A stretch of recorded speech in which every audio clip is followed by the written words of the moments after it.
Del, welcome to the Tech Caddie podcast. Let me introduce you a little bit here. So you're a longtime operator, but I think more than anything, I think of you as a classic American entrepreneur. And so why don't you introduce yourself a little bit, the people that aren't familiar with what you're up to, and then we'll take it from there.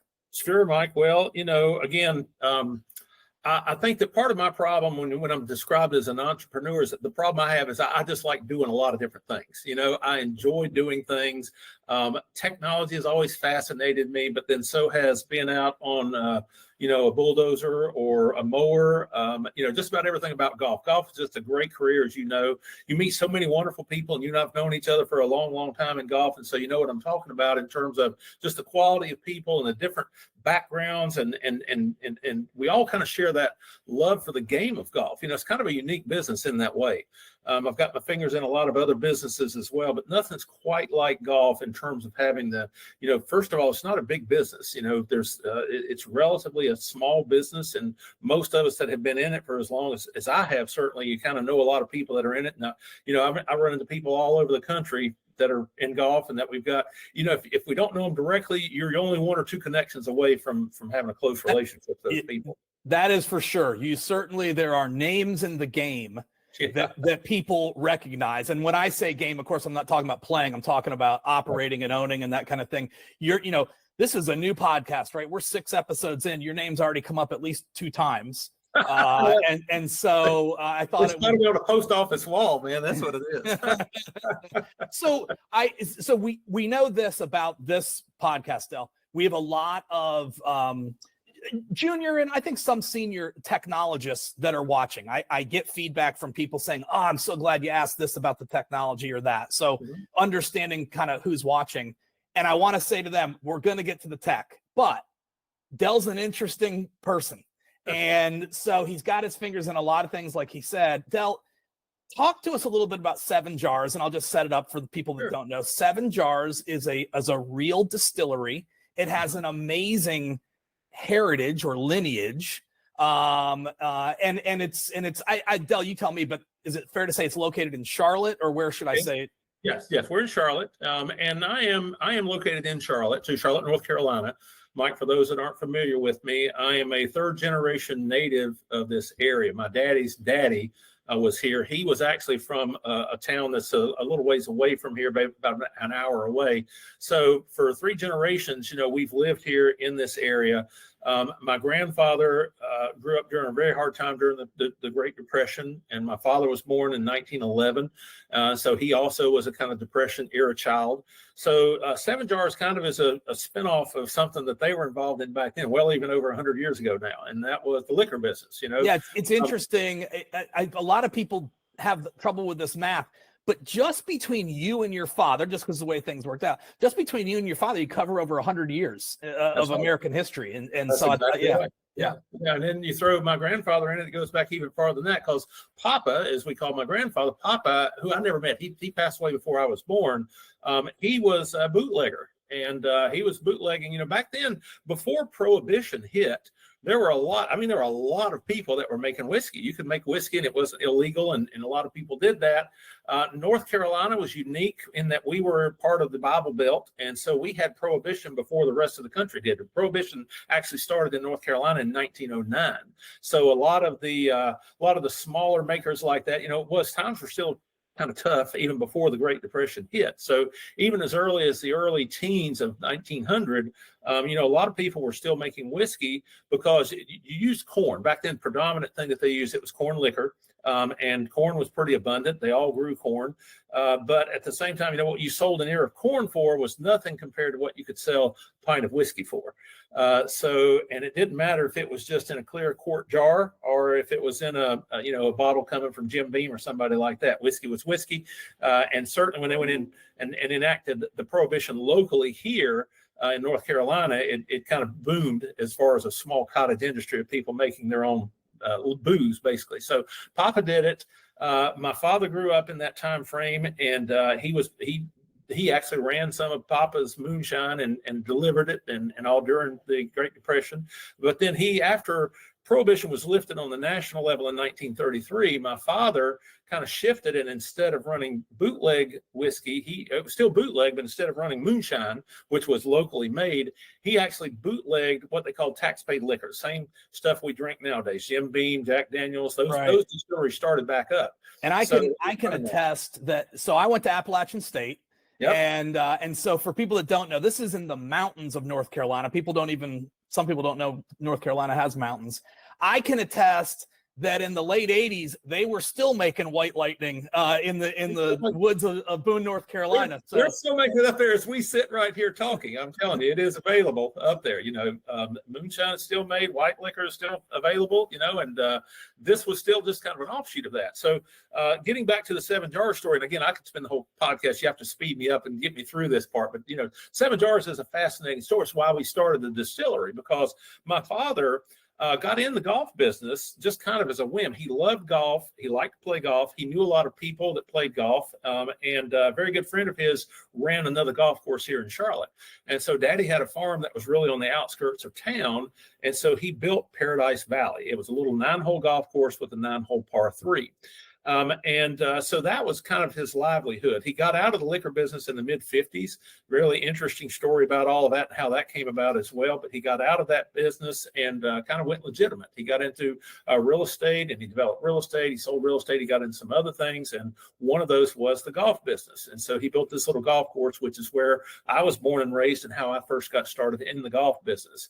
And then he also built like nightclubs and whatnot, right? Because when I always thought to myself, that was the first introduction to like human entertainment for your family, right? And that golf is, I say to people all the time, golf is entertainment. It's what are you doing with some disposable hours in your life, whether you're going to a club or you're on a golf course. There's some similarities there. Well, pretty much everything that we do, our family heritage is all around entertainment. Daddy, that's what he did. He provided entertainment, whether it was through the alcohol that he kind of imported into the area. We were still dry here in Mecklenburg County all the way up to 1947.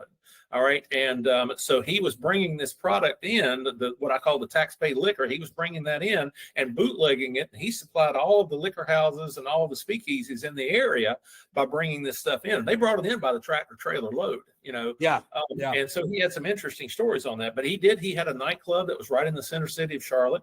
And on the second level of the nightclub, they had a full-blown casino. They had craps and blackjack tables, and all that was part of the livelihood. Again, part of the entertainment scene. Right. So the Seven Jars story, if you can share, then we'll get into the tech. But essentially, your father left you a treasure to dig up, and so we didn't even know about it. And again, the whole time that I was born, I grew up hearing the stories.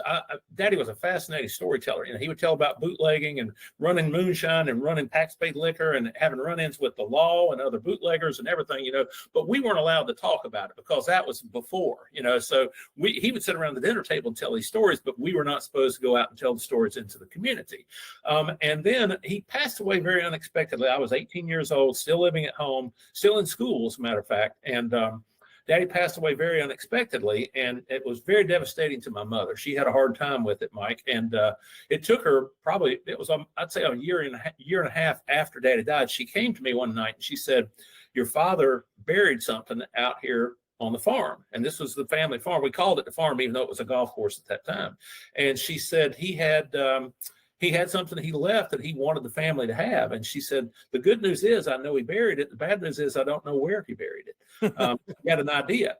So, and we went out looking for it. Now, she was also very adamant we couldn't do this in the daytime. We'd have to go out at 2:00 at night, and she held the flashlight and I took the shovel, and we would try to dig and try to find what Daddy had left for us. And it took me almost 2 years of digging to try to find it. And the way we actually found it was we had sold the property. It was under contract to be sold. And I told her, I said, before we sign the deed, I don't care if I've got to dig up this whole place. I'm going to find what Daddy buried for us, And so I did. I had a crawler loader. At that time, it was a little crawler, not a big one, but a small crawler loader. And so I told her, I said, I'm going to go out and take that and just dig up everything. And if anybody says and asks me what I'm doing, I'm just going to tell them we're doing soil testing for the new buyer, So that was our plausible story. So she said, "Okay, that'll work. I'm in for that." She said, "But we still got to do it at night." So that didn't raise any suspicions at all, out on the You guys were good, honest North Carolinians. You don't do that kind of stuff in the daytime. We don't need that. Well, but we were out there at 2:00, and we went back to the very original spot where she first thought that it was buried, and again, she didn't really know what it was. And so we had this crawler loader, and I'm out there at 2 a.m. She had a flashlight, and she was directing me. And so I went down with the bucket on the very first scoop. When I brought it up like this, she started waving the flashlight. I could see the flashlight going. So I jumped off the machine, ran around to the front, and lo and behold, there, buried in the ground, it was 7 mason jars. And they were covered in aluminum foil. They were all wrapped up in aluminum foil. The lids were all rusty and everything, And so in those jars, he had put in what was basically, it ended up kind of being almost the business plan for his idea. Again, he was a child of the Great Depression, and he and my mother both, until the day she died, they were convinced that one day the Great Depression was going to return and we'd go back through that economic hardship. And Daddy always believed that the way to take care of the family, we could always go back into the liquor business, and we could always go back into the gambling business. So I had all of his recipes in there for making everything from moonshine to bourbon, what made good whiskey, what made bad whiskey, how to do it. We had recipes for all different kind of stuff and it wasn't just whiskeys, it was wine. I was making wine when I was 7 years old. He taught me how to make wine and everything. So we had all of these recipes, plus we had tips for opening up a casino. Here's how you run a casino. Here's how you look for cheats in a casino. Here's codes that they will use on, it was all this stuff and everything. Beautiful. Really, it was great. It was the whole thing. And of course, back then, this was in the 80s when I actually dug the jars up, and we didn't think anything about it. It was very difficult to get licensed as a distillery back then. There were no craft distilleries. There were no craft breweries. That whole micro breweries thing had not even started yet. And then when they started making beer and it became kind of a fad to do that, it wasn't long after that distilleries started popping up too, micro distilleries or craft distilleries. So we started looking into it and realized, hey, you know what, this is something that we can do. And we've got all these recipes. We knew, I won't tell you how we knew, but we knew they were good. We knew that this stuff was actually good. So I said, listen, I'm going to confirm they're good. I'm headed down to Hilton Head in just a week and a half or something, and we're stopping. So we're going to stop at Seven Jars, and then we're going to share, for people that are listening, we're going to share some of the links to this stuff in the show notes, because I think people would be interested. I mean, for everyone that's here today, Del, I think you guys are selling classes, right? Mixology classes and whatnot, and it's really cool what you guys are doing. We'll actually teach distilling too. It's still the laws regarding distillation are still very strict. You have to have a DSP permit. You can't own a still. You're not supposed to have a still. It's still illegal without a DSP permit. So the perspective of distilled alcohol is very different than just regular, like beer and wine that are more traditional, just fermentation products. Okay, and so the laws are much more strict on it. But we still teach how to. You can come in and we can teach a class because you're in a bonded area where we actually have distill, and so you can do that stuff. So yes, we do that. We got into this really, honestly, Mike, to tell the story. And that you've heard the story so many times. We've talked about it. I wanted people to know about the whole history of our family and the unique things. So it's been a vehicle for us to really tell the story. And that's why I think it stuck with me. Because there is a real story to it, right? There is, I talked to a lot of different golf course operators, and people that have worked for me, they get tired of this story, but so many of their parents farmed the land, and then the land became a golf course. There's a story in there. There's a story of America in there. There's a story of being a small business owner in there. And it's when you can get that story out is, I think, when you really start to get traction. That's why we did it. And I'm going to tell you a sequel that you probably haven't heard yet, because this is something that's transpired in just the last couple of years. Okay. Because coming back to that whole story and how things are, my grandfather, who I mentioned, he was also a moonshiner and all. I've got an article out of the Charlotte News from the 1920 Charlotte News. All right. The title of the article is "Drunk Hogs Found on a Farm." That's the title of the article in the newspaper. All right. So the story is Papa, my grandfather, they caught him with liquor in his car. All right. And so they arrested him and put him and made him post bond. Well, they knew he had a still someplace. And so he knew they were going to come out and raid his farm. So he posted bail. He made it out to the farm before they could get together enough people to come out and raid the farm. He moved the still to a neighbor's property, but he had a mash batch that was ready to run. And that was just as illegal as having the distill because it still had alcohol in it. So he poured the whole mash batch into the hog troughs. So when the police showed up, there was no still, there was no mash, but the hogs had eaten all of the mash and they were drunk. So they actually charged him with having drunk hogs on the farm. All right. Now, here's why this is kind of a sequel and kind of a fast forward. That happened in 1920. All right. That farm was way out of the county, in the county of Mecklenburg County, outside of the city of Charlotte. All right. My father, years later, had tried to go and buy that property because he wanted to have that farm back in the family name. And through an unfortunate series of events that happened that included me getting bit by a dog, he didn't get to meet with the guy who owned the property, and he sold it to a developer, and lo and behold, the property got developed. So we didn't get the family farm. All right.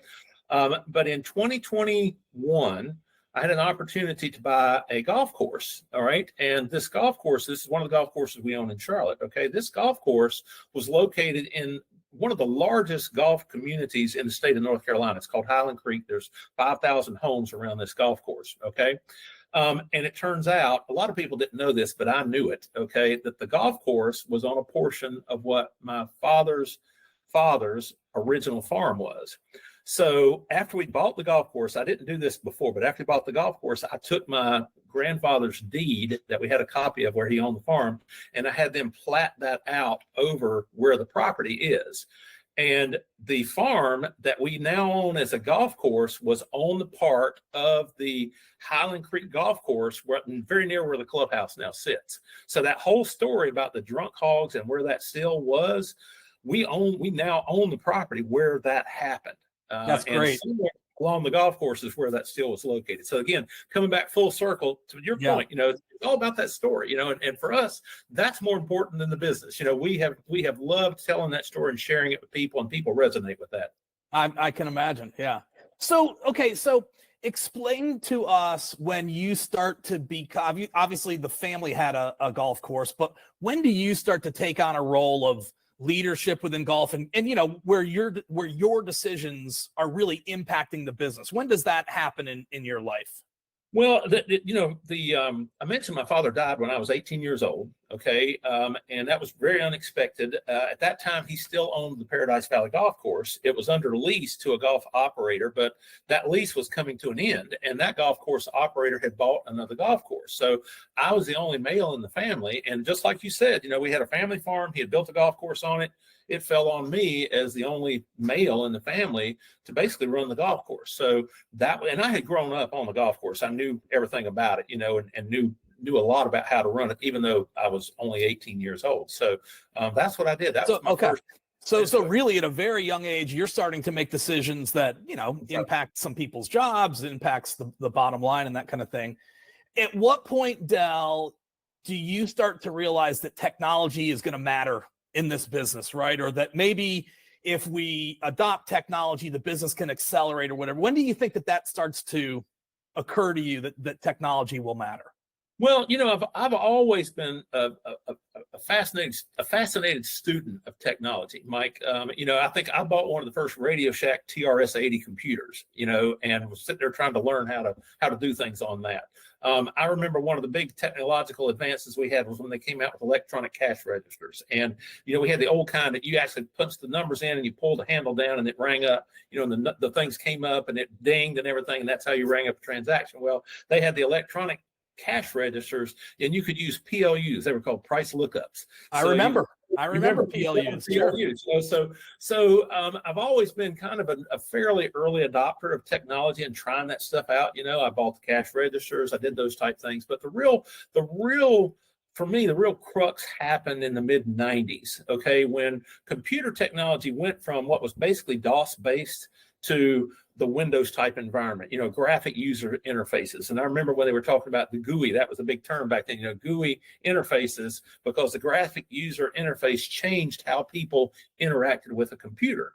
I remember going to the PGA Merchandise Show one year, and a gentleman by the name of Harry Ippema there. Sure. And Harry had 4 reservations. And that was in the very early days. 4 reservations was very on the cutting edge of what the technology was. And so, talked with Harry a little bit, and he did me a demo of 4 reservations, and I was hooked, and we bought into 4 reservations, and we had 4 reservations for many, many years. And did you attend attend, because we've talked about this on the podcast too. Did you ever attend one of Harry's user yeah, conferences? Yeah. Absolutely. One of the best, probably one of the best run user conferences I've ever been involved in. Totally agree. Like there's a gap right now in golf for that, Yep. Well, they did a really great job. And I tell every tech cop, and I work with a lot of the technology companies out there, I tell all of them, I said, if we could model that, that's one of the best things that a software company, and I don't care it doesn't matter if you're a point of sale vendor or whatever your product is, it was very much driven by users. And the one reason that For Reservations made such a leap and stayed such a great product for so long was because it was built off of what the users were telling them we want to see in the product. I agree. Yep, I agree. And they focused their whole development path was focused on what came out of those user groups. You if you attended one of those, you came away, not only did you learn more about what software could do and how to operate and get the best out of it, but you had input into the things that you would want to see in the coming year. Right. And they did, so it was great. Yeah. There's so many startups right now in golf. I hope some of them hear this and just start to think to themselves, maybe there's something there, maybe we should. Okay. So you're using For Reservations. Mm-hmm. Obviously I was at Golf Now. We bought For Reservations. Right. We renamed it Golf Now Reservations. But in your run, when did you leave For Reservations? What'd you move to?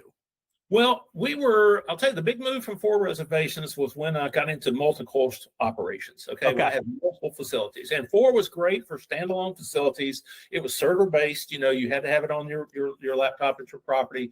And in those days, one of the things that I was looking for, I was fortunate enough to have multiple properties in the same general geographic area. Okay. So I wanted to merge database. I knew and understood the value of having not only a merged database, but being able to do loyalty across multiple properties. If you had a loyalty program at this property, you needed to be able to offer it across all of the properties in your portfolio. Okay. Let me interrupt you real quick. So at what point, who knows, right? Who remembers, but when do you think you actually started to be aware of what loyalty was and that was going to matter long term? When do you think that started to kind of work into your business? Well, for me, it was probably the late 90s. All right. Okay. And I'm going to tell you, Mike, I honestly, and I'm not trying to say that, I saw what I kind of felt like was the coming bad cycle for golf in the late 90s, Yep. And one of my reasons then was not so much because we were building so many golf courses. Ultimately we pointed the finger at building so many golf courses. We built a golf course a day for 10 years. Build one a day, right? Fix all our problems. Right, that's right. Right. Yeah. But the reality was we not only built those golf courses, what we were building were difficult golf courses. We were building 18-hole championship golf courses and churning them out at 1 to 2 a day. Okay. The average golfer could not play those golf courses. They were designed for 6 or less handicappers to really enjoy. And at the same time we were doing that, we were closing a lot of the traditional golf courses that people had learned the game on, par 3 golf courses. Back then, par 3s became a stigma. You didn't want a par 3 golf course. They're making a resurgence now with the popularity and everything, and we were closing what I called the bunny slopes. And for years I called it the bunny slopes out there, where people go to learn.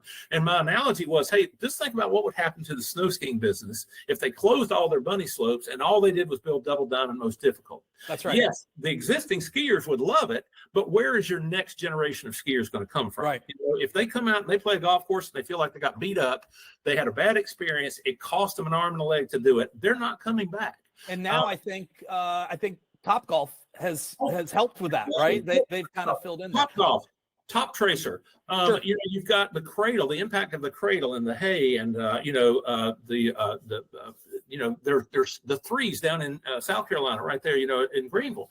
There's kind of a resurgence of the par 3 concept and that shorter golf experience that you don't have to go and do a green grass experience. Right. So we've had. Okay, so let's go back to so you leave For. I don't know this. I'm just going to guess. You leave For and you go to EZLinks, but maybe you went.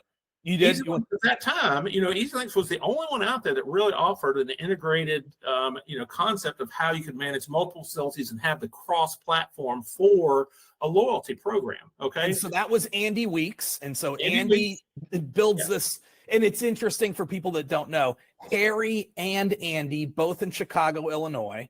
But Andy really builds the next generation thing, right? Yes, And to your point, he can do multi-courses. He's also got this whole call center thing going on. He really builds a more sophisticated solution to the problem. It was an end-to-end solution that nobody else really had at that time. And you might remember the first efforts that they were doing. This is before, a lot of this happened before the internet was really a thing. Okay. And some of their first multi-course operations actually used microwave. There were microwave transmitters between the courses, to kind of correlate that data. It's amazing.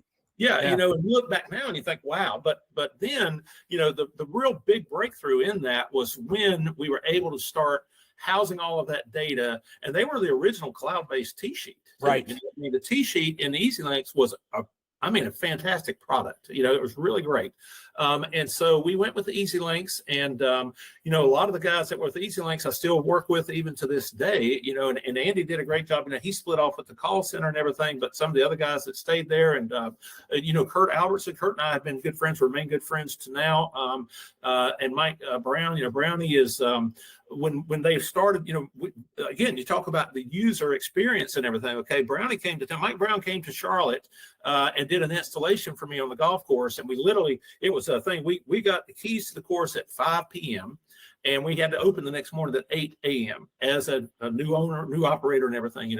So we came in. Mike had all the computers imaged and everything ready to go, and we literally pulled an all-nighter between he and I setting up the whole system so we'd be ready to go the next morning. Okay? And one of the benefits that Mike had, a good hire on Andy's, but one of the benefits Mike had was he actually was a PGA Pro. He could really relate to you being an operator. Yeah, he knew golf, but he also was so good on the technical side, And so that night after we got it in, we finished up about 4 a.m. So we had some time. So I said, "What do you want to do?" He said, "Let's go get something to eat." So we went to Waffle House, And so we sat at Waffle House, and I, Mike, he said, "So what do you really think we need to be working on?" And I said, "Well, the real next step that we need is online marketing." I said, we need a better online marketing tool. We need a way really to control pricing in a dynamic manner. And this is back in the early 2000s, okay, when we had this, probably 2006, I think, 5 or 6, like that.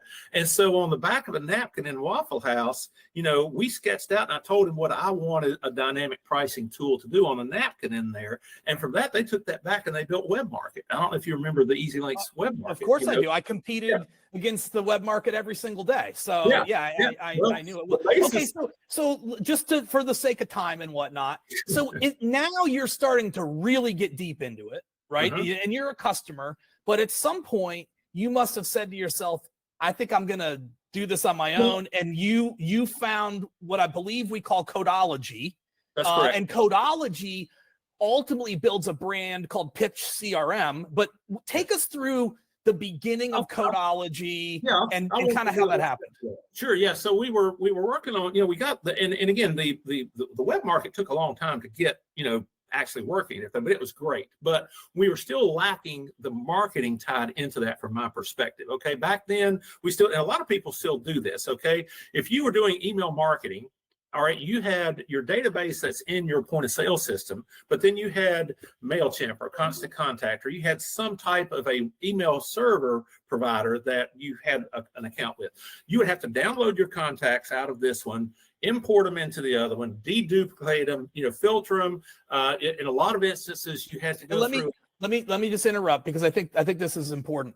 Now, Harry would say, no, Del, I have that in for reservations. But I think someone like you, certainly I can speak for myself. I would say, I know, Harry, but looks matter, right? Well, the customer experience matters. And the way this messaging looks represents my brand. And so I care about how this stuff looks. Yeah. And it's not just how it looks. It's the deliverability of it. It is to be honest, it's the efficiency of it as well. Okay. There's a lot more to doing email marketing than just sitting down and saying, okay, I want to send out a blast email to everybody. Okay. And I'll tell you what really got me going down the path that I was going down with this. It's because I started getting, even back then I was buying stuff from Amazon. Okay. Now we're into 2010, 2011 is the time frame that we're in and everything. Okay. You buy something from Amazon, 3 days later, I get an email that says, "Hey, Dale, we noticed you purchased so-and-so. Other people that bought the same thing, looked at these things. Next thing I know, I'm buying that stuff too. Yes.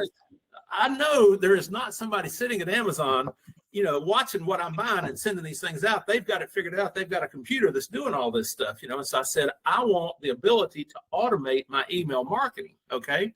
And nobody had that. Nobody in golf had that. And nobody has it really, quite honestly, to the level of what we built within Pitch. So I was fortunate enough to have one of my good friends and customers at one of my golf courses is from India and was in the software development business. And so I went to him and I said, you know, I want an email marketing platform that syncs up with my point of sale. All right. And I don't want to have to do this download and upload and deduplicate and then worry about, you know, all of that stuff and having to do that every month. I want all that done, but I also want to pull in all of that transactional data. I want to know everything about this person. I don't want to, not just their email, not just their phone number, not just their address. I want to know, when do they play? When do they book? How do they book? You know, who do they play with? What do they buy when they're in my shop? I want all of that. And I want to be able to trigger email marketing sends off of that information. And I want to be able to do it automatically. And I said, can you do that? And he goes, no problem. I can build that for you. Okay. So I learned something, a valuable lesson, Mike, and you've been around long enough where you know, okay, every software guy out there will tell you, oh yeah, I can build that. It'll take me about 6 weeks. You know, that's right. I'll have that for you in 6 weeks. Okay. 5 years later, right, still trying to get it there. You know, you've got something going, but that's the software business, you know. And it's the other thing I didn't realize too, and this was kind of what happened, even with as good as it was with 4UP, and with 4 reservations, but everything out there. The market is always evolving. You know, when you get in the software business, it's not a sprint. You don't get a sprint and you cross the finish line. It is a marathon that never ends. You will be developing from here on out, because if you don't, sooner or later, either the technology that runs what your software is going to become obsolete, or somebody's going to build a better widget and they'll outpace you in the market. So you've got to keep reinvesting in that. So agreed. Yeah.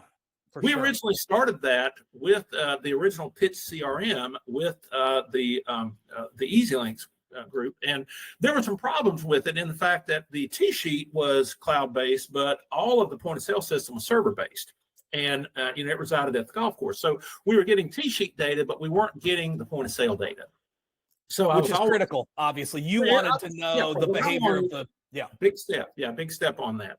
And so then, you know, as the years went on and everybody was evolving, I got introduced to Lightspeed. And that was actually, at that time, it was Chronogolf, which was not part of Lightspeed, you know, and the 2 gentlemen that founded that, I was introduced to them. And again, actually, Kurt Albertson made that introduction. You know, Kurt was working for them at that point, and they were working, Chronogolf was working on and using the Lightspeed point of sale system as the backbone of what they were doing. You know, the T-sheet was built on the backbone of the Lightspeed point of sale. So I went to them and we looked at their architecture and the way that they were. They had a great API into their system. The Lightspeed point of sale is awesome. It is an amazing point of sale, you know, and what they had done, I really liked a lot of what they had done. So, you know, we showed them our product and they were impressed with what it could do. And this was a very rudimentary version from what we have right now. You know, this was, I look back now at what we had and I think, wow, how did we even think that was a good thing at the time? You know? Yeah. But you know, we entered into a partnership with them, and part of that was rebranding what we originally called when we were with EZLinks, it was Chrono Pitch. I'm sorry, it was Pitch CRM. We then went to Chrono Pitch because Chrono Golf. Right. But then once Lightspeed acquired Chrono Golf, Lightspeed really they didn't keep the Chrono Golf. You know, now it's Lightspeed Golf for the T-sheet product. So we kind of went back to our original thing, and we're no longer a direct, you know, like named in terms of what. And so today, I think, but Pitch CRM has over 200 golf courses that are using your product. We have over 600 courses around the world using our product, and you know, we've got some great golf courses that use it, and they're all Lightspeed clients, you know, and they're really, and it varies just like anything else. You know, the other thing too that's a real critical component here, and you know this, having been in this world and sold in this world. Okay, golf is not an early adopter industry. We don't have a lot of people who are wanting to be on the cusp of innovation and technology and everything. And in a large sense too, a lot of them don't even want to be bothered with it. They don't have time. You've got, particularly now we're a little bit better off, but we're still a labor intensive operation. Most people don't have time to go back in their office and sit there and create emails and send them out and put time into doing these marketing. So I always say to people, lots of people in golf, frankly, they hold the operator in contempt, that the operator doesn't do these things. And I can't tell you how many times I've been in a meeting and I've said, it's not that he doesn't want to. He doesn't have the time. He doesn't have the time. That's right. It's important to understand who your customer is. Right. And if you don't understand that as a technologist today or as a startup in golf today, you got to go learn that, because it's very important. Yeah. Well, and that was one of the problems with all the big CRM programs that were out there. And we looked at all of them back when I started all this. And there were a lot of them that could do what we wanted to do, but A, they were very expensive, and B, they were very complex, and it would take years for somebody to learn or even hire somebody to program those systems to be able to do what I wanted, which was something that was very simple, very easy to use, not necessarily set it and forget it, but it's certainly to reduce that workload of being able to take your communication strategy, whatever it is. Now my course, I might have a totally different communication strategy than you would have at your course, and our buddy Bill over here, he's got totally different, we're all got different customers, we're all got different ways we approach that. So we needed the flexibility to be able to be that diverse answer, but yet still be efficient, still be easy to use, and do as much in terms of automation of that as we can. So that's what we've worked at over the years, and we've tweaked it now. We've done, again, kind of using a lot of the feedback. My first 30 clients, wow, it was like, they came up with things I never would have even thought of doing. Right. We never would, in a million years, I wouldn't have thought of it, but they were great ideas. So Del, can I ask you today, for someone to use pitch, right? Or and I think that's what you're calling. It sounds to me like that's your slang for it. You call it pitch. Yeah. Do you have to be a Lightspeed customer, or not necessarily? Well, for you to have the integration, Lightspeed is the only one that we have that full integration with. Now, we do have a version that we've released that's a standalone version. We actually just released this this first quarter of this year, and we call it a non-integrated version. And it's a direct competitor to MailChimp and Constant Contact and things like that, where you can upload a database. Now, we still have some efficiencies built into Pitch that they don't have in some of the big ones. Okay. And one of them is actually cleaning your database. All right. That was one of the things too that I was so frustrated with, because not just your staff making errors, but people give you wrong emails. If you take the average golf course out there, they have some really bad data in that system. They've got bad emails and everything. And if you just upload that into one of the bigger email service providers, they will throttle you back. If you go and get a certain number of those emails that are bad, and God forbid you might have a spam trap in there, and then they will throttle your account. They will tell you, take your list and go get it cleaned. You have to take that list. You have to go through a process, pay somebody to clean it all. And that's something you have to do on a regular basis, because you're always getting new information in. And if you don't clean your database, it will really hurt your sender score. And that's a whole nother thing that a lot of people don't even realize, that you're getting into. If you've got a system that's not really engineered for delivery, and unfortunately, a lot of the embedded software that's in the point of sale system, they just don't have the resources to put towards that delivery. You get into a situation where your emails are not being delivered at the rate that they need to be delivered. So we do the minute we get, and it doesn't matter whether you upload a list, it doesn't matter whether we get a contact coming out of your point of sale system, we automatically vet that for you. We will see it, and we will clean your list for you. That's excellent. Now let me ask you, would you, and maybe Lightspeed owns part of Pitch, but I mean, there's so many new startup T-sheet companies, right? There's startup this, there's startup that. Would you integrate with someone else and maintain two integrations, or is that not something you guys would entertain?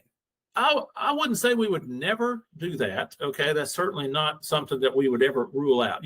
One of the real challenges too, Mike, this is something a lot of people don't understand about the golf business when you're talking about software for golf. Okay, golf is not a huge industry for software development. Okay. Agreed. And the software that you have to run a golf course is actually very complex, okay? Because you have to have the reservation component in the tee sheet. You have to have a point of sale that's a fully functional point of sale that can maintain inventories and do pricing. You have to have some form of a live distribution system, the booking engine. You have to have a way where you can distribute these tee times out. You have to be able to integrate within your marketing and be able to do email marketing. You have to be able to run a food and beverage operation. There are a lot of golf courses out there that, you could take an off-the-shelf retail point of sale system and run a snack bar, okay? But if you're doing more complex restaurant functions, for example, if you're using modifiers on, you've got hamburger and you want to add lettuce, pickles, onions, and all that kind of stuff, you can't do that through a traditional point of sale system. You've got to have one that's really engineered for food and beverage management. If you're doing table service, now you're adding a whole nother thing, and all of this needs to talk to each other. It needs to be integrated in a way so that it works seamlessly for your reporting, and so it's a very complex set of software that you have to have, but yet we've only got like 15,000 golf courses here in the United States. Well, so speaking of software, because I went and looked at some of your golf courses, it didn't look like you were 100% Lightspeed, but maybe I'm wrong. We like to do this what's in the bag thing on the we talked to Allison George about it. We talked to Morgan Kimmons about it. Maybe it's different for different golf courses that you have, but walk the listener through like, hey, if I own a golf course today, this is what I'm using. Here's my booking engine. Here's my point of sale. What's Radcliffe using essentially to run his business today, these golf courses? One thing, first of all, let me address the very first part of what you said right there. Now, we've got a number of golf courses that we manage. Okay. Some of these golf courses we manage that we actually own. All right. And some of them we manage for third parties. And in some of the third party situations, the owner of those properties, we run the golf course the way the owner wants it run. And if they have a specificity of what they want for, it doesn't matter if it's the software we use or the shirts we stock in the clubhouse, we run the golf course the way that we are told to run. So, and a lot of multi-course operators, it's very common, I don't know any of us that have one software and, hey, this is it. I agree. But and two, you acquire properties. Sometimes it's easier when you acquire properties to stick with that vendor, certainly for a while, and then you do a conversion. One of the things that people don't understand too about golf, when you change your golf management system, I don't care who it is, it's like having open heart surgery in your business. You're doing it while your heart is beating. And so we try to do it in the shoulder seasons. We try to do it in the off times of the year. So there's times when you stay with a product for longer than you would prefer. So, and again, we the Lightspeed product, and I'll tell you this, I don't want to come across as a commercial here. Okay. But we built this thing to integrate with Lightspeed in a way that provides us efficiency of operation, and it works. I will tell you that it works. And so that's obviously my preferred method of going. Now it might work because, hey, this is the way I want to run my business and I designed it, for us to do it. But the automation and marketing, and we've got tools within inside it where you literally can see what those emails are producing in terms of revenue, because remember, we've got that point of sale information, that transactional data that we're bringing in. And so we don't just have to have a link. Traditionally, if you're using a third-party email service provider, you have to build basically a whole tracking channel to be able to follow through to when someone does some kind of a consummated sale with you. You got to follow them all the way through to when they book a tee time with you. Okay. That's right. With us, we can kind of shortcut that process. We can send out an email and we can say, okay, when did this person book based on when that email went out? So we don't necessarily have to follow that click that goes through to the website and then follow on that website all the way through to when the conversion happens. We can actually see, okay, this person didn't play golf with us in the past 180 days. They got this email from us, and lo and behold, the next 3 hours they booked the tee time. Got it. That's one of the shortcuts that we kind of take in the system. Okay, but walk me through the bag. Walk me through. Okay, sorry. So Lightspeed, obviously Pitch. We use Pitch. We use Pitch bookings for the bookings because we can do dynamic pricing through that. We've got a lot of things that we can do to manage. Now, Pitch bookings, I just want to help you. Pitch bookings is a booking engine. it might look a lot like another booking engine out there, but you have a branded booking engine that you call. It's a white label. It's a white label. Yes, a white label with another booking engine out there, and very good one. And we've looked at a lot of them. We partnered, and it's great. It works with what we need. We've integrated that into the Pitch platform too, in a way so that we're able to collect data. And again, that's one of the real big things. Data is where it's really at. Everybody, we've talked about this for many years. You've got to be able to warehouse that data. Okay. We just did a big story, Del. We ranked the booking engines in golf, right? 1 through 22. And we talked about why. Why does this even matter? Well, data was a key component of that, right? Yes. You got to have a great booking engine so you can collect this data the right way. So yeah. That's exactly right. And that's one of the things too, and I'll tell everybody, I'm not, I don't mind commenting on something when they do something really well. There have been some really great booking engines out there, and the Golf Now booking engine is a very good booking engine. People like to use it. That's one of the reasons it's so popular. It's not just about the pricing. It's easy to use. It shows them information they want. It's efficient for them to use. So you want to have a booking engine that not only gives you what you want, but it also needs to give that end user what they're wanting in the experience. That's right. Let me just interrupt here and I don't know when you say Golf Now if you mean out on the marketplace or what, but I will say to operators, one thing that's happening that you might not know is happening, right? One thing is happening is different booking experiences are resonating with golfers. And when a golfer realizes he can buy the exact same tee time, I mean at your golf course, Mr. Operator, he can buy it here, or here, he's going to go to the the most convenient form of booking that there is. And Mr. Operator, you should even know that your booking engine needs to be more convenient than even the phone. Yes, right. And that's the way you want to start to think about these things. Yes. Yeah. Well, one of the things too, people will pay for convenience. They will pay for convenience. No question. It doesn't have to be the least expensive way of doing something. If it's the easiest way, they'll gravitate to that. I agree, and that's why I didn't say money. Right. It's about experience, and it's about like, right. Can I go 3? And do I have my tee time? That's what they care about. Yeah. Look at the success. DoorDash, Instacart, those type of companies. I mean, it's exorbitantly more expensive to go through them than it is to get in your own car and drive up to McDonald's and get a cheeseburger and bring it back. That's right.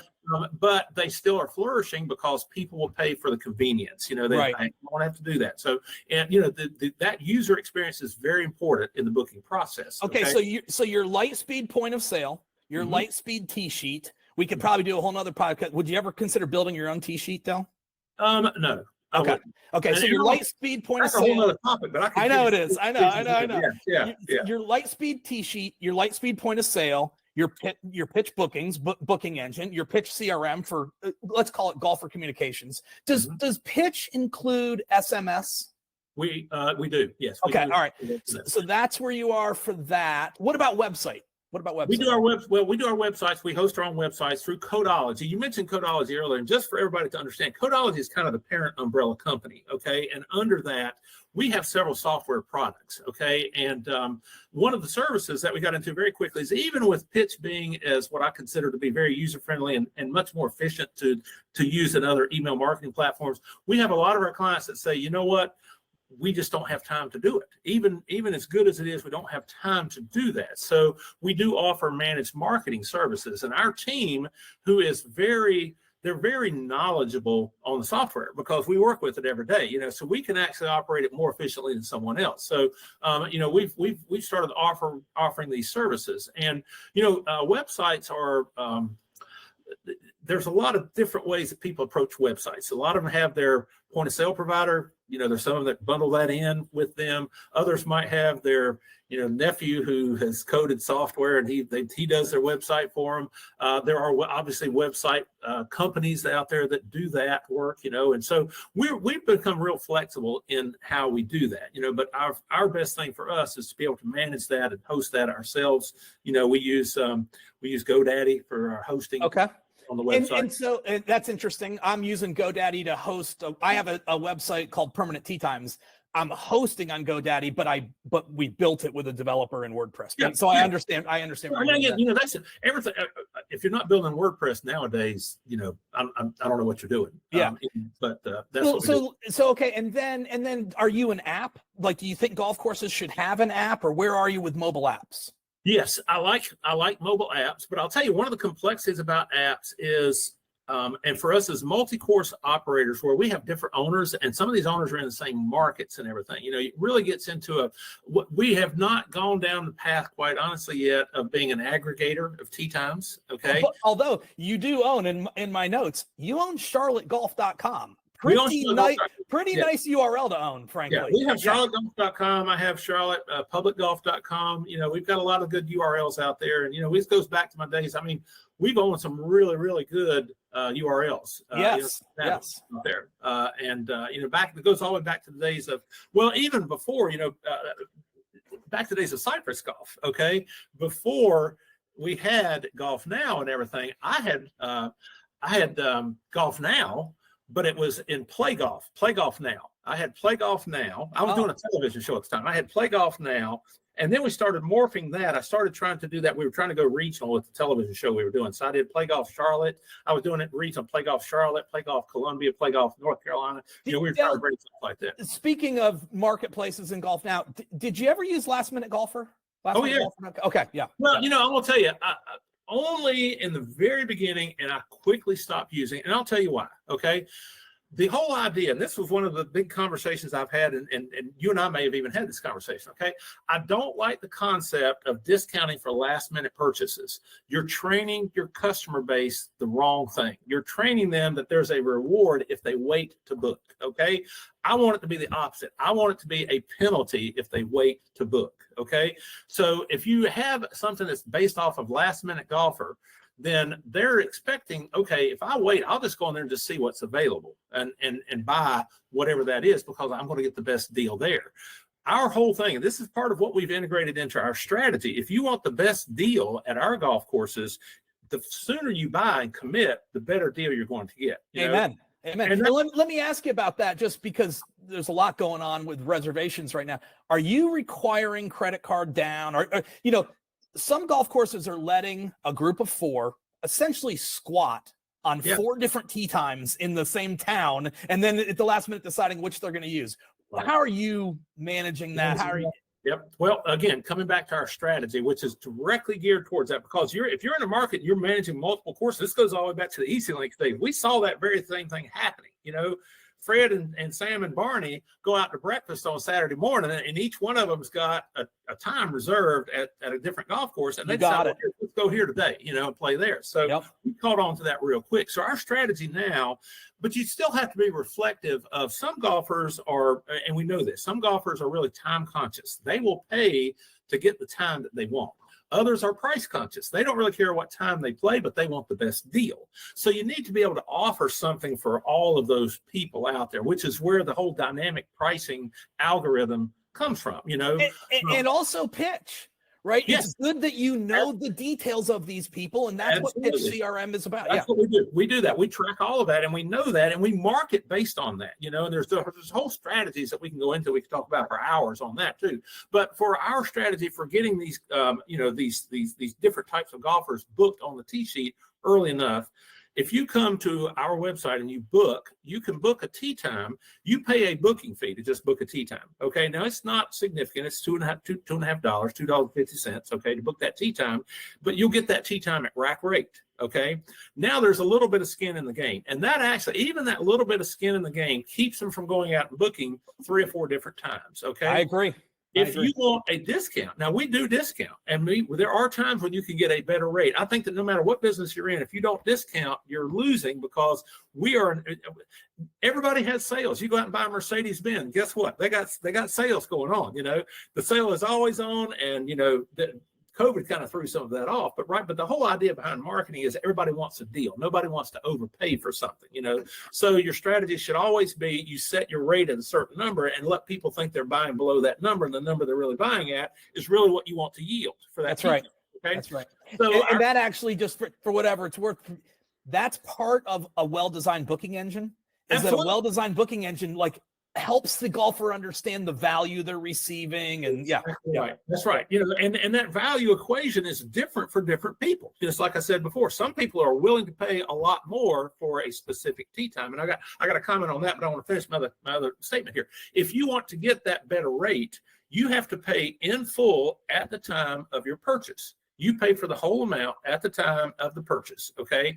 And that way we've got the money. All right, you're committed. You're all in. You're the pig in breakfast. The chicken is involved in breakfast, but the pig is committed to breakfast. The pig, you're committed to breakfast because you got the whole leg in there.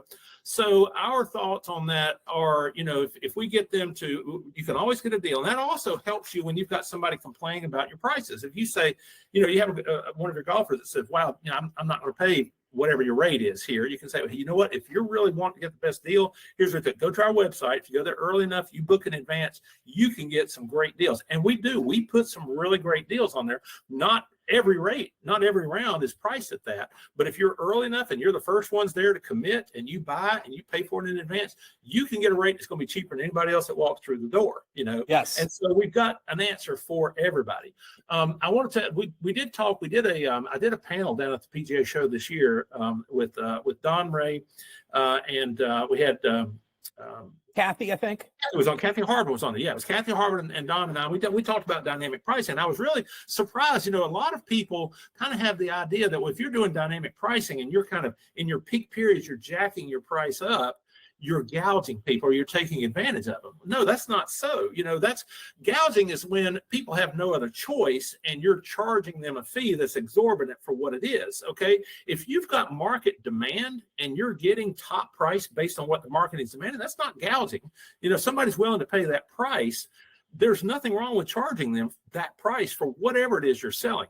And I use this example in that talk. Okay, if you're selling your house, okay, and you put your house, let's say you list your house for $600,000, okay, and if you get 10 offers in, and one of them is at $600,000, but two of them are at $800,000, are you going to tell the guys that offering $800,000? Fellas, I appreciate it, but I'm going to take this one because he's paying what I want here. I don't want to gouge you. No, you're going to take the higher price. And so if someone is willing to pay that price, that is what you should be doing for the good of your business. What I have learned in a long run of selling dynamic pricing is it's actually that they just don't like change. And when I say they, there's just a lot of operators that aren't comfortable with change, right? Yeah. And so it depends. They might put it in a different bottle or explain it a different way. But at the end of the day, I think it comes back to change, and change is hard for some people. It's hard for some people. There's a fear too of being the first one to do it. If you're in an area and nobody else is doing it, and being that first one that takes the dive, and then you start getting bad comments from your golfers, or they go someplace else and say, hey, I'm not going to go there. I don't like the way they're pricing stuff. There's that fear as well. But the reality is, the concept of dynamic pricing, we always talk about it in our industry of maximizing the revenue that you can get for that particular round of golf. But we have to understand on the other side of that, we have to market it as giving you the best price for the time that you want to play. And there's a new book out, Dell, called Game Changer, and it's all about pricing. And there's this concept in Game Changer specific to the world of dynamic pricing. There's this concept in Game Changer about making sure that there's shared value even in dynamic pricing. So in other words, you don't gouge somebody to where they're never going to come back again, right? But you do make sure that the merchant can win and the customer can win. That's exactly it. Yeah. And you have to market it to that. You're not going to try to, you don't want and I've actually seen this in some market golf courses. You don't want to say, hey, we now have dynamic pricing. You don't want to market the fact you have dynamic pricing. What you really want to market is, hey, we've got so that you can get the best rate for you for when you want to play, you can get the best rate for you. And again, we've got some courses that we've done some really interesting things on for long lead booking. Okay, in destination markets. Okay, if you're with a group of guys and you're traveling, 300 or 400 miles, and you've got your hotel reservations, you're going to be there on these specific days. If you want to play this golf course at 9 a.m. on the Saturday that you're there, those people are willing to pay a premium over the guy who's right down the street who gets up and says, hey, I want to go and play this morning and play around the golf. That's right. Those people that are willing to pay that premium, there's nothing wrong with charging them that premium for the ability to do that. Okay. That's right. And listen, I think people need to hear this more often, but those golfers are still really happy to have gotten the tee time they wanted. They're not mad. They're not irate. They're not mad. Now, everybody complains about the price that they pay for stuff, and Disney has done a real good job of this lately. They have just jacked their prices up so high. Everybody complains about how expensive Disney is, what a poor experience it is, but guess what? They're still packing them in. The Right. people are still going and they're still paying those prices. People will complain about prices. You can't let that be the determinant of what your pricing strategy is. You have to look at what is your actual utilization. If you get to the point where you're seeing your participation go down and your utilization go down, maybe pricing is one of the things that's affecting that. You have to kind of look at that. It could be a number of other things. It could be conditioning on the golf course, but here again, even in that, dynamic pricing is going to help you set your rates at what that demand is out there. We're very fortunate, and I've had people tell me, well, dynamic pricing really only works in high demand situations. That's not necessarily so. Dynamic pricing will be a very good tool for you to really see what is the appropriate price for my golf course. It will allow you to yield the highest price that you can. Now, the problem may be the price you want to yield is higher than the highest price that you can currently yield because of that demand. If demand's not high enough, there's nothing you can do. That whole thing of price elasticity kicks in. You can go, once you get below a certain point, it doesn't matter how low you go, people are not going to play. Right. You can give away for free and you're not going to have people come and play. Okay, and so you have to kind of are, watch those things. So for people that are listening, we do now have, I have to admit, 2 weeks ago, this wasn't the case, but we do have a listing for Pitch CRM on our website, right? So people can go and learn a little bit more about Pitch CRM. And obviously, hopefully they can get in touch with you and whatnot. Thinking about technology outside of website, app, point of sale T-sheet, but maybe technology on the golf course, are you using like a Fairway IQ? Or are you using, I don't know, the par 3 camera stuff that people do for hole-in-ones? Are there any other pieces of technology that you feel like are important to your business? For us, yes. It varies from course to course. We've done the par 3 cameras. That's there are some courses that are very well suited for that. There are some that aren't. We've learned that kind of is a very market specific type thing, and depending on what the particular clientele is at your golf course. We have an interesting product that we're using now through Lightspeed, and there's some others out there like this. I'm not trying to just toot that one particular thing, but it's called Order Anywhere.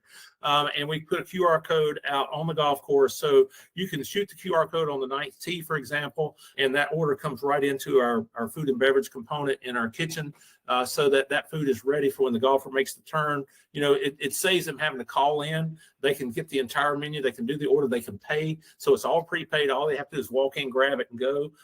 And that's been very good. We actually have one of our properties that has a beer garden. We have outside table service. We got several. We have outside table service, and every table has its own QR code. So we shoot that QR code. The meal is delivered right to your table. It's much more efficient because now we don't have to have a server come and take the order and then come back and deliver drinks, then come back and deliver food, and then come back and take payment. It's all done on the app. It's one trip from the kitchen to the table to deliver the food and beverages and everything. It works really well. I think that's one of the benefits. I think that's one of the benefits of the size of Lightspeed and the footprint that Lightspeed has overall for their business. Meaning, and what I'm getting at is they just serve so many restaurants. They're going to have some capabilities like that. It often makes me wonder, Del, how long until other big restaurant point of sale companies decide to get into golf, right? That they say that there's a place where I can grow my total addressable market, my TAM, and really add a new sector to my business. Lightspeed seems to have figured that out. Be interesting to see if other people go that route as well. They will, but I'll tell you, one of the problems with that, again, comes back to that thing that I mentioned earlier, and that's that golf is not a big market when you're looking at software development. Right. When we develop Pitch, and I'll be honest with you, I didn't develop Pitch with just golf in mind. Okay, it's built to be able to expand into the retail point of sale marketplace. We are integrated with Lightspeed, their point of sale, their retail point of sale. And we are already actively now, we're on the retail side of things. We're looking at other point of sale systems to go into to do this integration, and there's certain verticals where it really applies very well to. And restaurants don't use email marketing, quite honestly. They're not real big consumers of email marketing. You will see some of them that do text messaging, but they don't really see the benefit of it. Number one reason is they have a very difficult time, as we do in golf, collecting the email data and connecting it to the end user, which is one of the great advantages of us using the Order Anywhere. When they use Order Anywhere or any app-based ordering system, we get the email address, we get the name, we get a lot of that data that we capture, and now guess what? We start using that as marketing. That has been a game changer for us on the food and beverage side to be able to do actively email marketing, and very good email marketing to our restaurant customers. Restaurants and a lot of food service are really leaning a lot more towards social media type marketing efforts. Facebook and more kind of almost point of decision type thing. Somebody's looking on Facebook and they say, "Oh, here's so-and-so, let's go eat here tonight," or people take a picture. People become your own marketing of social media. Sure. They'll take a picture of what they're eating and put it on the Facebook page. Yeah. So, other technology. Sorry, go ahead. Well, I was just going to wrap up. But if you've got another tech piece that we should get in there, let's do it. No, I'll tell you, technology, it touches so many things in golf anymore, and there's some things out there that show a lot of promise, but I'm not sure how soon we're going to see it. We're talking about using technology to replace labor in a lot of instances, and if we can do that, then absolutely, we want to do that. But then you also have that personal touch, that personal interaction that you don't want to lose. GPS software controlled turf maintenance equipment is another big hot factor out there right now. And that's been out there and been working on. It's been in development for quite a long time. I think that a lot of the stuff that you mentioned, the startups and things that are out there are very interesting. I agree. Are they going to really gel into something that is, kind of the new and coming thing? Time's going to tell. Time will tell. That's right. Yeah.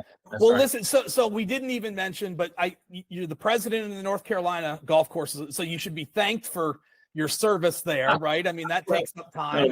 So I'm sure people appreciate the fact that you do that. But you've been a good friend, and you're really somebody I just think so many people in golf to look up to. Because you're a guy, you kind of back up the talk, right? You're a guy that you've got ideas, but by God, you delivered on them too, and that's impressive. So I can't thank you enough for coming on, and you made my weekend. I appreciate it. Well, thank you, man. I appreciate it. It's always good seeing you. Always good talking with you. And like I said, I'm sorry. Well, I tend to go too long on these things. That's what everybody tells me. I talk too much, but it's fun to me. I enjoy it. I certainly enjoy talking with you. We spent a lot of good conversations over everything from booze to computers. So yes, yeah. Well, great. Hopefully I'll bump into you.